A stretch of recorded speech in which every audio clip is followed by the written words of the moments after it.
And Victoria, hey, congratulations on your new film, Beezel. Thanks Thanks so so much. much. Nice to meet you. I do love a good horror film, and this is a great horror film. People are gonna love it, but we have to hear it first. Is where the original idea came from for Beezel? Hmm. Well, how much time do you have? We Less than actually 10 minutes. so I guess really the story began in 1994 when I was 6 years old, and I moved into a house with my parents in Western Massachusetts, a small town called Northampton, and that's actually where we shot the film.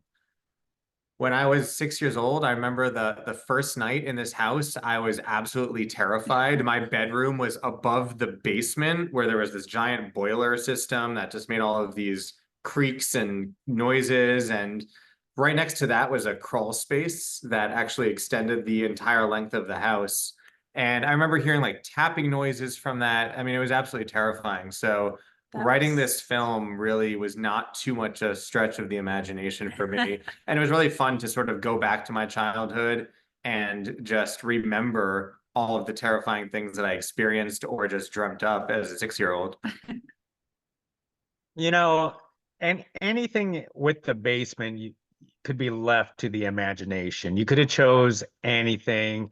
Could have been, werewolves or vampires or ghosts or zombie in the basement, but you settled on, I want to say a bloodthirsty witch. oh.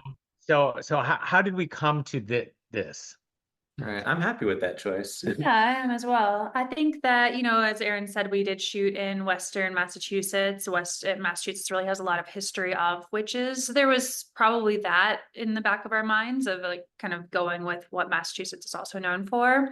And then our flavor of horror definitely lives in the supernatural subgenre. And I think that a witch is very cool because she can do so many things. She can, show possession. She can show supernatural powers. She can be somewhere and not be somewhere at the same time.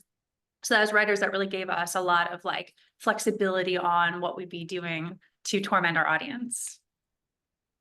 Now it's great that you actually settled on the witch, but of course, a witch throughout, throughout cinema could look as anything. Mhm. And you guys came up with a special look for this witch. How did you come up with this look? Well, that certainly lived in kind of like Beezel's lore. So she is an ancient being. She lives in the earth. And when we were designing what her look would be, we're thinking, okay, earth, ancient, trees are ancient, very inspired heavily by twisted, gnarled branches. She's blind because I think somewhere along the line we read that when you die, the first things to go are your soft tissue, like your eyes. So if she's been around for a long time, she likely doesn't have working eyes anymore, and also she doesn't need them. But yeah, her design really came together based on her lore and based on just this long story that we sculpted for her that really we kind of kept to ourselves, but we put teensy little breadcrumbs in the movie about her I have to backstory. give credit to Victoria. She really spearheaded the creature design on this one. And I remember, before we shot, she would show me A/B comparisons. What do you think of this? What do you think of that? And that's kind of how we settled on the look of Beazle. But yeah, Vic did much of the design herself. Now, who actually did play Beezel? That remained a mystery to me. Beezel Well, I mean, I can give is you one Beezel. guess, and I will confirm if you're right or wrong. I don't know. Was it you, Victoria? It's not You are me. incorrect. Beazel's true identity shall remain a mystery. Well, wow. Now, of course, you mentioned that a lot of this Beezel secrets is kept close to yourself. Why did you want to do that? Because it's almost felt like when I was watching the movie and I felt like, maybe Beezel just wanted to have lunch. Like that's her primary motivation. What would you say? Well, I would say that that's what I look for is I look for the viewer and the audience to tell me what they think her story and her lore is. I do love peppering in hints and breadcrumbs and innuendos as to what's going on with her backstory, but that's like, that's what the viewer to sit in the seat and try and find all these little pieces of evidence in the film and put together her story. And if we're lucky enough to do Beezel Part 2, we can explore that further, hopefully based on feedback from the viewers. We did write just for ourselves a little page description of Beezel's backstory.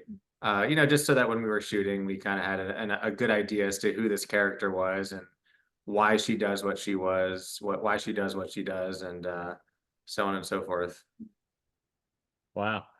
I did really enjoy the fact that you explored different time periods, showing the history that Beezel actually went through. But that itself is challenging for a filmmaker like yourselves. Can you talk about doing the different time periods and filming with the different styles and aesthetics with these? Sure. So yeah, the change in time period definitely gives it this very anthological feel, and that was actually our intention going in. We originally set out to make a horror anthology, believe it or not. So we went to Massachusetts. We shot this short film about this night nurse that's taking care of this elderly woman, and we shot that at my parents' house. Went back to LA. I cut the whole thing. We showed a bunch of our friends, and the reaction was just so resoundingly positive that we decided to actually write what happened before and then what happened after. And we thought, what better way to do that than by showing the passage of time, by actually shooting, the beginning that took place in the 60s and then the ending, which took place in the mid 2010s. And so we went right back to Massachusetts. We got our crew back out there and shot the rest of the story. And then we also sort of creatively chose to demonstrate the passage of time through a change in technology. So every section of the film has a different piece of technology that's relevant to that decade. Two of my favorite pieces being the 8mm film that we start off with and then repeat throughout, and then the JVC camcorder, the same one that was featured in Back to the Future. Now, did you shoot with those cameras, or did you basically shoot regularly and made adjustments to the look and feel of it? So it was a combination. There actually are all of the 8mm shots you see were actually shot on 8mm film and then processed. There are a couple of actual shots that were done practically on VHS. And then there were some shots that we just had no choice but to shoot on digital and then through color and effects, make it look like it was aged. Now, correct me if I'm wrong. You shot this at your parents' house. Is this the same house that you first experienced as a 6-year-old? This is the exact same house. And that is why we knew every nook and cranny. That's why we knew that there was this terrifying crawl space, this horrifying basement, all of these attics and trap doors we were able to really draw from. And we didn't even use them truth. all. There were more. There are more that There we don't are even more feature in the trap film, doors. unfortunately. Why does the house have so many trap doors? I asked the family. Why? And your parents was okay with creating a serial killer witch story background of a house. No, they were not okay. I think they'd prefer we made a Hallmark movie. Yes. In fact, my mom actually refused to watch the film until she had already sold the house and moved into another one, which my parents actually ended up selling the house end of last year. Like I said, we moved in 1994 and they only just sold it in 2023, like a couple months after we wrapped.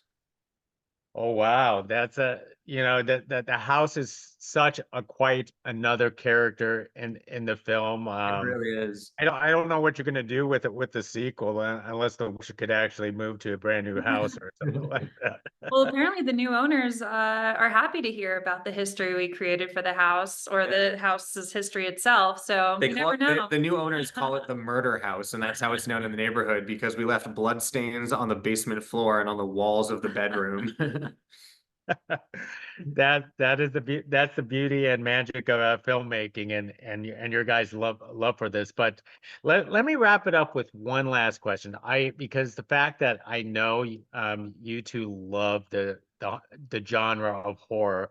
And I love how you actually use the makeup and the prosthetics and and the blood splattering effects throughout this entire film.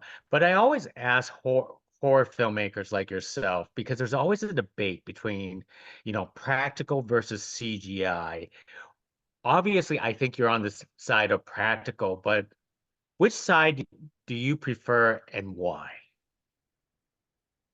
If I could make a film only using one of those, of course, I would go practical. I do think, VFX, there's obviously a use for it, and sometimes you need it. Sometimes it's there to save you in case you just didn't have time to do something practically and you're just like, do it in post. But assuming you have all the time to plan properly, I'm 100% behind doing things practically. Yeah, and I would add that I actually like how you're sometimes put into a box with limitations. And there will be limitations when you go entirely practical, but it feels better for me. It feels like a good creative box to be in. So I think that just gives a lot more opportunity for fun in the movie. Sounds great, and you two you two are doing very well for yourselves, and especially here for Beezel and your other horror short films out there. So thank you very much, Aaron, Victoria, for speaking to us for about Beezel, and I can't wait to see what you actually do next, or whose house you're going to turn into. I can't wait for you to see it. Yes. Thank you very much. Yeah. Appreciate it.